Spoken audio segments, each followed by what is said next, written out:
OK donc, bienvenue tout le monde au cours d'alimentation 101. Hein, on va parler de plein d'affaires.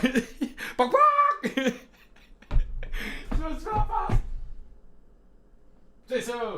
Là, il va y avoir du contenu très important. J'espère que vous allez suivre jusqu'à la fin. C'est essentiel ce que je vais vous dire là. En gros, c'est un résumé de système d'alimentation, système de santé et tout et tout et tout. Donc, alimentation.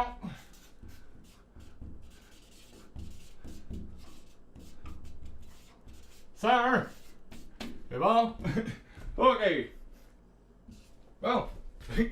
OK, là. Je l'ai manqué un peu, mais ça, c'est la Terre. OK? C'est la planète Terre. Ça, c'est un diagramme. OK, donc. 90%. Donc, ça, c'est 10% ici. Hein?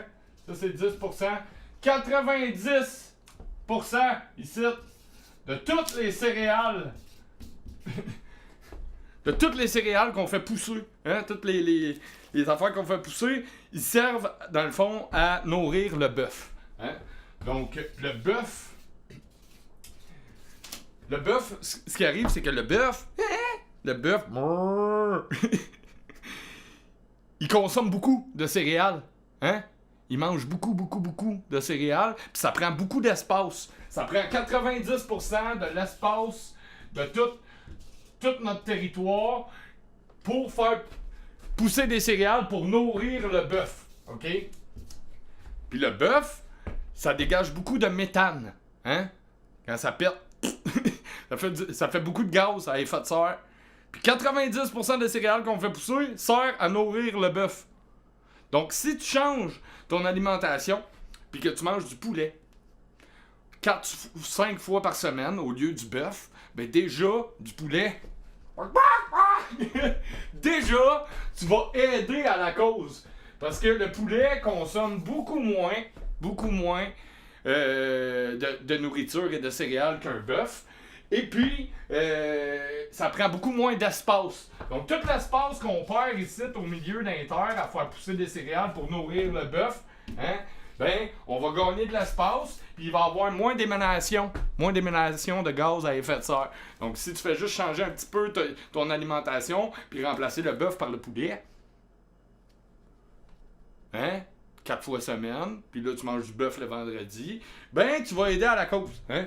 Puis là, en plus, ils ont rasé toutes les forêts ici, en Amazonie, le poumon de la terre, pour faire pousser des Big Mac. Ils font de l'élevage de bœuf. Donc, l'élevage de bœuf, puis faire pousser des céréales pour nourrir le bœuf, représente 90% de toutes les gogos qu'on fait pousser. Hein? Tu vois? Puis il y a même des pays où les vaches sont sacrées. Tu iras lire le livre de David Safier, Le fabuleux destin d'une vache qui voulait pas filer en steak haché. C'est super bon. Donc, ça, c'est ça. Hein?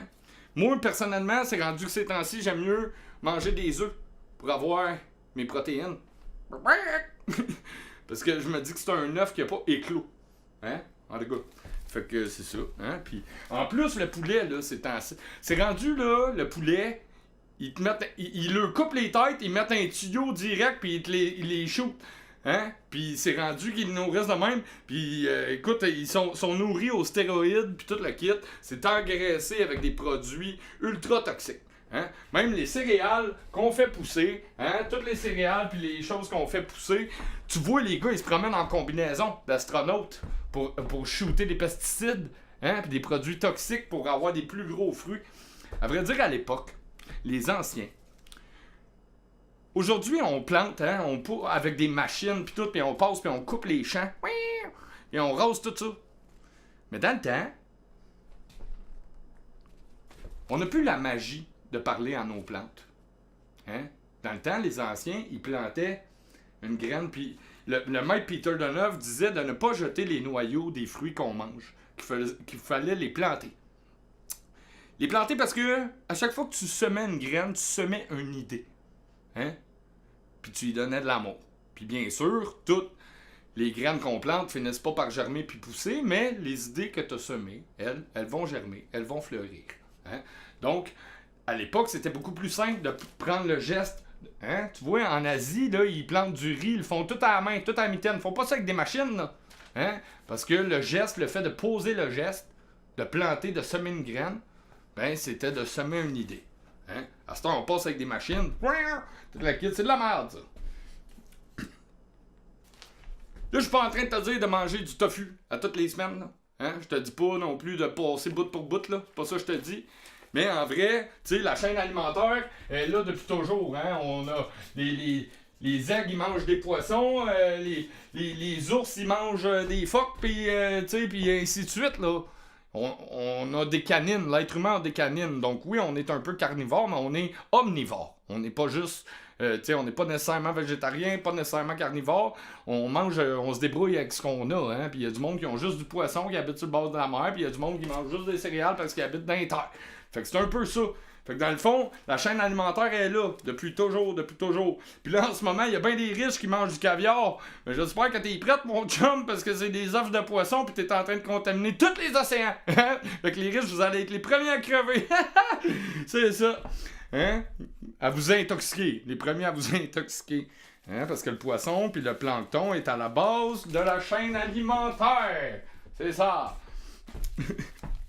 Ce qui est important, c'est d'avoir un équilibre. Hein?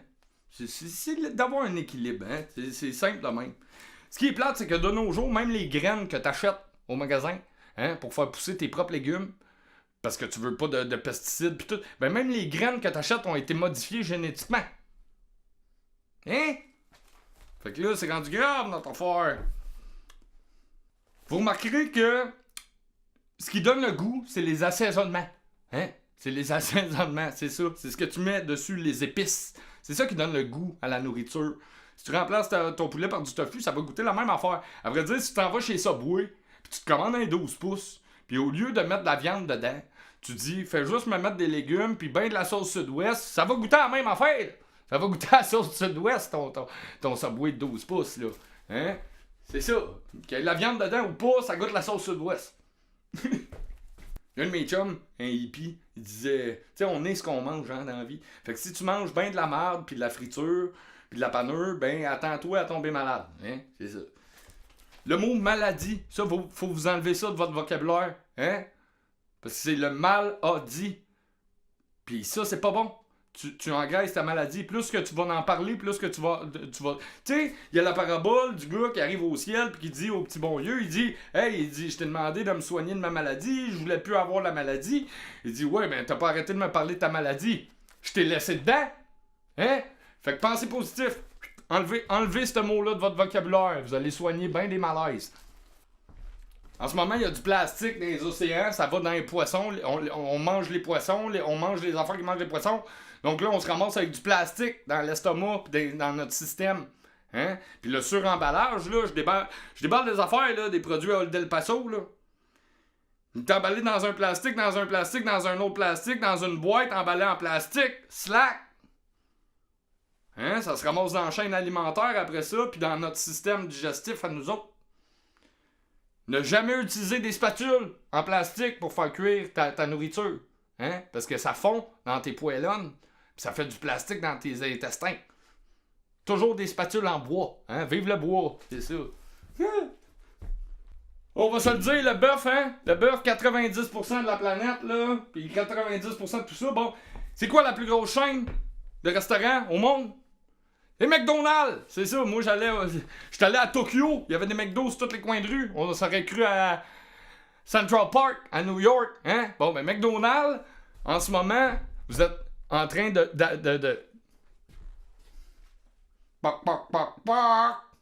McDonald's! Falloir qu'on se parle! Hein?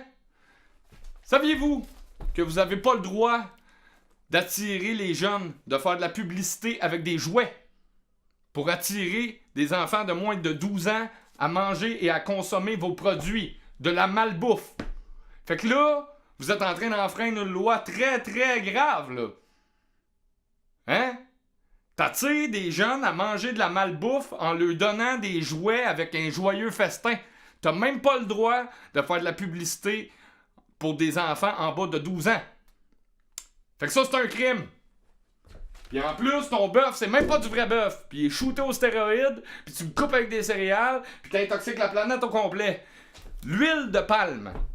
Là, la panure puis la friture, c'est de la merde. OK? L'huile de palme, en ce moment, on fait pousser des palmiers partout ici, puis on rase ces forêts-là, puis les orang-outans, puis toute la gang sont tous obligés de déménager, parce que là, tu fais tout cuire dans le panneur puis dans la friture. L'huile de palme, c'est dangereux pour l'humanité, pour la biodiversité, pour les poulets comme moi. Tu comprends? Tu peux faire cuire tes aliments dans plein d'affaires plus saines que de l'huile de palme, là. Puis tu iras voir des documentaires, renseigne-toi sur l'huile de palme. C'est très toxique. Puis on fait tout cuire là-dedans à cette heure. Puis en mettre dans tout. Hein? Puis ça tue la biodiversité. T'sais, on intoxique l'eau, on intoxique les forêts, on intoxique les sols. En ce moment, si ton entreprise, comme les pétrolières, pollue les sols et les cours d'eau, t'es en train de faire un crime contre l'humanité, mon gars.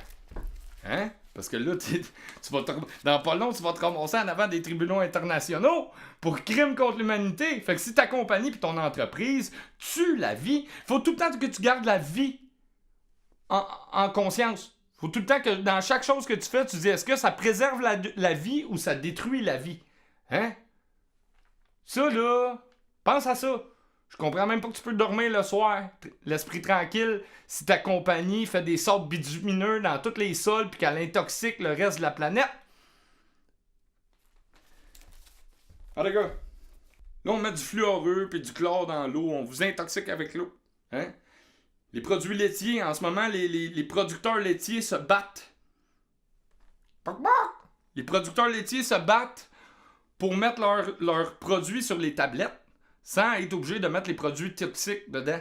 Parce que là, ils sont obligés de mettre des produits toxiques puis chimiques dans le lait que tu achètes à l'épicerie. Sinon, ils n'ont pas le droit de vendre le produit sur les tablettes. Fait que là, les producteurs laitiers, ils essayent de se faire entendre puis de dire non, nous, on veut pas mettre ces produits-là dans notre lait parce que ça contamine les gens puis c'est pas bon. Ouais, mais si tu le mets pas, t'as pas le droit de le vendre, ces tablettes. Hein? Fait que le lait aussi est empoisonné. Tu sais, je parlais avec un gars qui est en train de faire une technique en soins infirmiers. Hein? Je parlais dans le domaine de la santé. Puis il m'a dit, hey, j'ai dit, as-tu remarqué que de nos jours, on traite plus les gens comme des patients, mais plutôt comme des clients? Il m'a dit, c'est drôle que tu me dises ça. Il dit, parce que dans nos manuels scolaires, ils ont changé le mot client, le mot patient par client. Dans tous les manuels scolaires de soins infirmiers. Oh! Donc là, tu traites le monde comme du cash. Savais-tu, parenthèse, que c'est plus payant de rendre le monde malade que de le garder en santé? Hein?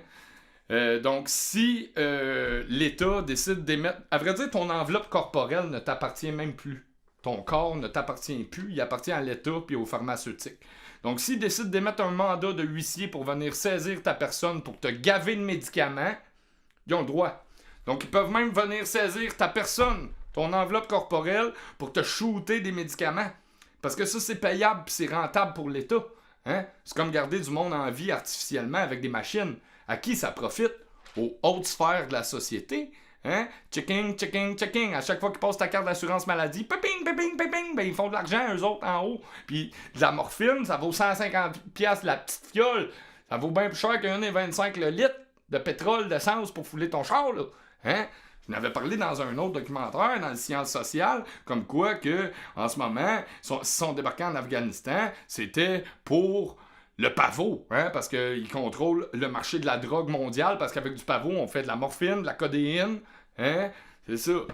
Puis ça vaut bien plus cher que du pétrole. Fait que c'est pour ça, parce que l'Afghanistan produit 90% du pavot mondial. Ils contrôlent le marché de la drogue. Puis ça, il y en a dans toutes les ruelles, puis dans tous les hôpitaux du monde. Donc c'est ça, ton enveloppe corporelle ne t'appartient plus. La seule place que t'es encore libre, c'est dans ta tête, puis dans tes rêves. Hein? T'as le droit de rêver, pis t'as encore le droit de parler, t'as encore le droit de parole. Fait que parle, affirme-toi. Pac, pac! Pendant qu'il est encore temps. Ça fait des compagnies comme Kellogg's, qui eux autres, ils prennent la ferraille de char, là, de carrosserie, là, pour ajouter. Quand tu vois, là, sur des produits, là, arômes artificiels ajoutés, ou des affaires de même, là, tu sais, ou sans sucre ajouté, bon, ben ça, c'est bon. Mais tu sais, ils vont prendre le fer qu'ils vont mettre dans tes céréales, c'est pas du fer, c'est pas du bon fer comme dans le brocoli, là. Ils prennent du vrai fer, puis ils le calissent dans les Kellogg's. La ferraille de char, de carrosserie. Hein? C'est ça. Pour t'intoxiquer, pour te rendre de malade, pour te vendre plus de médicaments. Parce que le système d'alimentation puis le système de santé, c'est les mêmes compagnies. Wake up! On dit nous sommes ce que nous mangeons. Hein? Nous sommes les produits qu'on mange. Hein? Donc, c'est ça. Donc, c'est beaucoup plus facile de garder la santé que d'essayer de la retrouver. Hein? Des fois, tu vas passer 40 ans de ta vie à te scraper, à faire le party, puis là, après ça, ben, tu essaies de récupérer la santé. Essaye de la garder en partant. Hein? L'équilibre, le juste milieu. Même les étudiants chimistes en laboratoire qui travaillent, les docteurs, ils disent « Hey, nous autres, on veut pas mettre ces produits-là dans les médicaments et dans les pilules, tu sais, puis ils se battent en ce moment. Parce qu'ils veulent pas mettre ces produits-là. Ils disent « Mais non, c'est des produits toxiques. Hein? Mais ils sont tenus par l'Ordre des praticiens du Québec. Watch out! » Donc c'est ça. Dès le plus jeune âge, vos jeunes sont brainwashés à compter du cash dans le système d'éducation. Puis après ça, ils arrivent dans le système de santé, puis dans le système d'alimentation. Puis ils traitent les gens comme des clients et non pas des patients. Parce que dès le primaire, dès l'école primaire, on leur enseigne à compter de l'argent. Les mathématiques, c'est pas fait pour compter du cash. Hein? Puis j'espère que t'es bien assis dans ton fauteuil ancré à la Maison-Blanche. Hein? Parce que je m'en viens de chercher mon chum. Tu vas te rendre compte, Picsou, là, il y a du monde pauvre, il y a du monde qu'on peut pas acheter. Hein? Parce qu'ils sont heureux d'être pauvres. Puis moi, j'en veux même pas de ta job, parce que ça a l'air crissement plate de passer ses journées enfermé dans un bureau à signer des chèques en veston-cravate. J'suis un hippie. J'aime bien mieux aller jouer de la guitare sur le lac en chaloupe avec ma blonde. You know? Tu vas te rendre compte que le gars qui est déguisé en poulet ici, avec ses 9 par 11, hein, sur sa porte patio, il est crissement plus wise que toi. Puis moi, ça m'a coûté 0 cent de démolir. Puis moi, de démolir avec mes idées, avec les solutions que j'ai, puis avec tout l'amour qu'il y a dans mon cœur. Hein? Puis après ça, ça va être la démocratie. Hein? Démocratie. Le pouvoir du peuple. Fait que le peuple prenait le pouvoir, moi, je m'en vais jouer de la guitare dans la chaloupe avec ma blonde. Picsou, assis sur sa montagne de cash. Moi aussi, j'étais un poulet. Bon, le chaga. Le chaga, c'est un champignon qui pousse ici dans les forêts du Québec. Hein? Il y a des vertus anticancérigènes. Hein? Tu te fais des tisanes de chaga, ça tue les oxydants, hein? Les toxines, tout le kit, ça nettoie ton système. Tous les remèdes se trouvent dans la nature qui vous entoure. Hein? Pas fabriqués artificiellement en laboratoire par des chimistes dans des capsules, dans des pilules. C'est de la merde, ça. Tous les remèdes se trouvent dans la nature qui vous entoure. Tous les organes se régénèrent avec beaucoup d'eau et beaucoup d'amour. De l'écorce d'orme rouge, tu vois, c'est bon pour nettoyer ton système digestif. Hein? Comme je parlais, le système digestif, c'est ton premier cerveau. À vrai dire, ton cerveau serait un dérivé de ton système digestif. Le cerveau viscéral. Hein? C'est le chi, c'est le hara. C'est ça, c'est le chakra sacré. C'est ça, mais ça, c'est ton premier cerveau. Parce que lui, il pense par lui-même tout seul. Il n'a pas besoin de dire « Ah, les glucides s'en vont par là, les protéines s'en vont par là. » Il fait tout ça automatiquement. Tu n'as même pas besoin d'y penser. Donc ça, c'est ton premier cerveau. Le cerveau viscéral.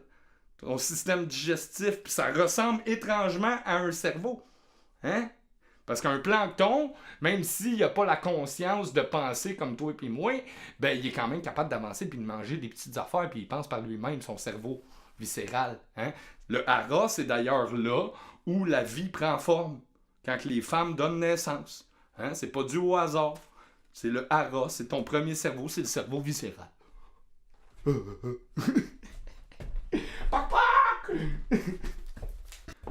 peux te faire des tisanes, hein? Avec du citron, du miel, mixés ensemble. C'est un antibiotique naturel. Tu rajoutes des clous de girofle. C'est super bon pour la santé. L'ail. L'ail a des vertus très, très cool. Hein? À l'époque, avant l'hygiène, dans le temps qu'il n'y avait pas de stérilisant, les médecins ils stérilisaient tous leurs instruments, le bistouri, sur une gousse d'ail avant d'opérer. Parce qu'il n'y a aucune bactérie qui survit sur une gousse d'ail. Hein? D'où la légende des vampires, ça vient de là. Donc les médecins utilisaient l'ail pour stériliser le bistouri avant d'opérer. Parce qu'il n'y a aucune bactérie qui est capable de survivre là-dessus, c'est trop fort. Donc si t'as un rhume, pis tu morves, j'ai le rhume, pis tu morves, chicken gousse d'ail, garde-la dans ta bouche toute la soirée, croque un petit peu dedans de temps en temps, faire sortir le jus. Le lendemain, tu vas courir ses toits. Truc de gars de construction. Hein? C'est ça. C'est ça. Même quand on fait des otites, ils disaient que tu pouvais mettre une gousse d'ail dans l'oreille. Il y en a même qui se la mettent dans le cul. J'ai pas essayé, mais ça a l'air, ça marche. Donc l'ail a des propriétés très, très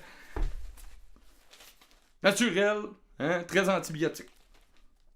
La lavande, c'est cool aussi. La lavande, là, tu shootes ça dans les airs, là, ça détend, ça relaxe. Ça guérit tout, ça, la lavande. Hein? C'est une petite fleur, ça enlève les angoisses. Si t'es stressé, quelque part, tu peux shooter un petit peu de lavande puis frotter dans le sens contraire des aiguilles d'une montre. Hein? Ça va apaiser tes douleurs puis ton stress. Parce que toutes les maladies, en fait, viennent d'un choc émotionnel. Donc, soigne le choc émotionnel que tu as vécu, le deuil ou whatever, puis tu vas soigner ton corps. Hein? Parce que c'est la pensée qui influe la matière. Le pissenlit, hein, des fleurs qu'on voit là, sur tous les terrains au Québec. Les pissenlits, ça a des propriétés, des très belles vertus. Ça nettoie, ça guérit bien des affaires. C'est un antioxydant. Fait que ça aussi, les pissenlits, c'est super ça coche. Tu peux te faire des tisanes, la mettre dans tes salades, fais ce que tu veux. Tu peux même te la mettre dans le cul. Wouh! Bon, ok.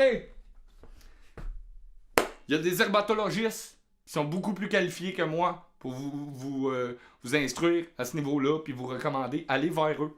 Allez vers les herbatologistes. Hein? C'est des druides. Ils savent ce qu'ils font. Ils prennent des produits naturels. Tous les remèdes se trouvent dans la nature qui vous entoure. Donc, c'était un peu ça pour ma capsule d'alimentation système de santé. Hein? Donc, 10% de toutes les céréales qu'on fait pousser servent à nourrir les êtres humains et 90% de toutes les céréales qu'on fait pousser servent à nourrir le bœuf. Puis le bœuf prend 90% de l'espace dont on a besoin parce que ça prend plus de place qu'un poulet. Fait que mange du poulet! Bonne soirée tout le monde! Rock and roll!